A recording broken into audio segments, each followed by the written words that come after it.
সুস্বাগতম বন্ধুসকল, মোৰ নাম গায়ত্ৰী দেৱী আৰু বৰ্তমান মই আছো ডিব্ৰুগড়ত আৰু আজি মই কিছু মোৰ অভিজ্ঞতাৰ বিষয়ে আপোনালোকৰ আগত ক'ব বিচাৰিছো। তো আশা কৰিছো আপোনালোকে ভিডিঅ'টো শেষলৈ চাওক আৰু আহক মই ভিডিঅ'টো আৰম্ভ কৰো।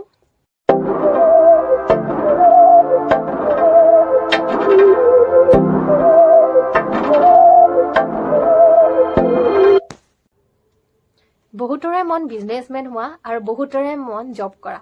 তাৰে মাজত আমাৰ অসমতে লগ বা বাহিৰতে আপোনালোকে দেখা পাইছে যে বহুত কেইজন ব্যক্তি আছে যোনে নিজৰ প্ৰতিভাৰে আগবাঢ়ি গৈছে আৰু আশা কৰিছো যাৰ যাৰ প্ৰতিভা আছে সিহঁতি ওলাই আহক আৰু ওলাই আহি নিজৰ প্ৰতিভাৰে কিবা কাম কৰক, তাৰে মই আশা কৰিছো। আৰু মই আজি প্ৰায় দেখি আছো যে বহুতে মোক 2-3জনে মানে মেছেজ কৰিছিল যে বা আপুনি কি কাম কৰে।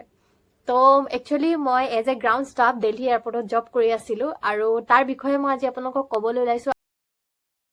যদি আপোনালোকে দিল্লী এয়াৰপৰ্টত জব কৰিব বিচাৰে তেন্তে আপোনালোকে প্ৰথমে অনলাইন এপ্লাই কৰিব লাগিব আৰু তাৰ পিছত অনলাইন এপ্লাইত যদি আপোনালোকে সিলেকশ্যন হয় তেন্তে আপোনালোকে দিল্লী যাব লাগিব আৰু দিল্লী যোৱাৰ আগতে সিহঁতি জনাই দিব আপোনালোকৰ কি কি ডকুমেণ্ট লৈ যাব লাগিব।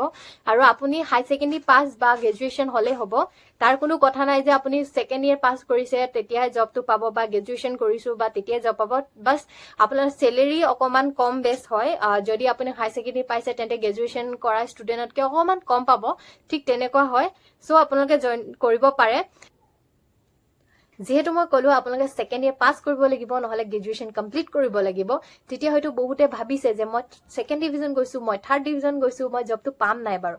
তেন্তে আপোনালোকে কোনো ধৰণৰ চিন্তা কৰিব নালাগে, কাৰণ আপোনালোকে যদি ইংলিছ আৰু হিন্দী ভালকৈ ক'ব পাৰে তেন্তে আপোনালোকক খুব সহজ হৈ পৰিব জবটো পাবৰ বাবে। তো আপোনালোকে অনলাইন এপ্লাই কৰিব পাৰে। যেতিয়া পেচেঞ্জাৰ এজন এণ্ট্ৰি হয় তেতিয়াৰ পৰা এজন গ্ৰাউণ্ড ষ্টাফৰ কাম ষ্টাৰ্ট হৈ যায়। আপুনি এজ এ পেচেঞ্জাৰ যেতিয়া ট্ৰেভেল কৰিব তেন্তে আপোনাৰ যোনে বৰ্ডিং পাছ দিয়াৰ পৰা আপোনালোকে বৰ্ডিং গেটত পোৱালৈকে যিখিনি কাম কৰা যায় সেইখিনি সকলোখিনি কাম গ্ৰাউণ্ড ষ্টাফে কৰে আৰু তাৰ বাবে আপোনালোকক সকলোখিনি ট্ৰেইনিং দিয়া যায় যে কেনেকৈ কি ধৰণৰ কাম কৰিব লাগিব। আৰু তাত একচুৱেলি বহুত ধৰণৰ কাম থাকে, ডিপাৰ্চাৰ, এৰাইভেল, বৰ্ডিং গেট, আপোনালোকৰ তেনেকুৱা বহুত ধৰণৰ লোকেশ্যন থাকে য'ত আপোনালোকে কাম কৰিব লাগিব।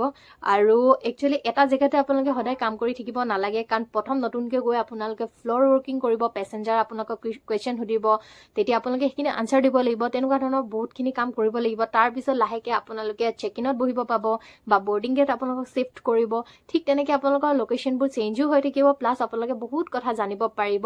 বহুতৰ মন গৈছে চাগে ধৰি লওক এয়াৰ ইণ্ডিয়াত কাম কৰিব বা ভিস্তাৰা ফ্লাইটত কাম কৰিবলৈ, কিন্তু আপুনি যেতিয়া জইনিং কৰিব তাৰপিছত আপোনালোকক কৈ দিব যে আপুনি এয়াৰ ইণ্ডিয়াত পাইছে নে ভিস্তাৰাত পাইছে নে বেলেগ ফ্লাইটত পাইছে। আৰু মই যোনখন ফ্লাইটৰ বাবে চিলেক্ট হৈছিলোঁ সেই ফ্লাইটখন হৈছে মহান এয়াৰ।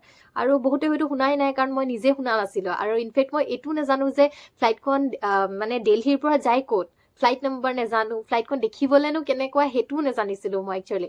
আৰু তাৰপিছত লাহে লাহে কৰি গম পালোঁ বহুতখিনি কথা। ধৰি লওক W5 যোনখন মহান এয়াৰ বুলি কৈছোঁ তাৰ আইতা কোড হ'ল W5। তো W5 ফ্লাইটখন ধৰি লওক দিল্লীৰ পৰা তেহেৰান যায়। ঠিক তেনেকৈ আপুনি কোনখন ফ্লাইটত পায় কোনো ধৰণৰ মানে ঠিক নাথাকে যে এইখন ফ্লাইটে আপুনি কৰিব পাব। আৰু তেনেকুৱা বহুত ধৰণৰ ফ্লাইট আছে, এছিয়ানা যাক মানে আইতা কোড হৈছে OZ। ঠিক তেনেকৈ ধৰি লওক VN বুলি এখন ফ্লাইট আছে।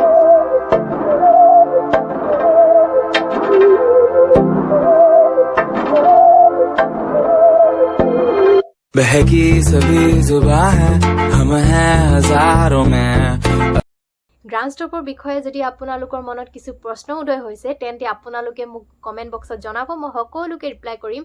আৰু আপোনালোকে যদি ভিডিঅ'টো চাই ভাল পালে লাইক কমেণ্ট শ্বেয়াৰ কৰি দিব। আৰু আপোনালোকে যদি কাৰোবাক চিনি পায় যাৰ সপোন আছে এজ এ গ্ৰাউণ্ড ষ্টাফ কাম কৰিবলৈ তেন্তে আপোনালোকে এই ভিডিঅ'ৰ লিংকটো শ্বেয়াৰ কৰি দিব সিহঁতক। ধন্যবাদ।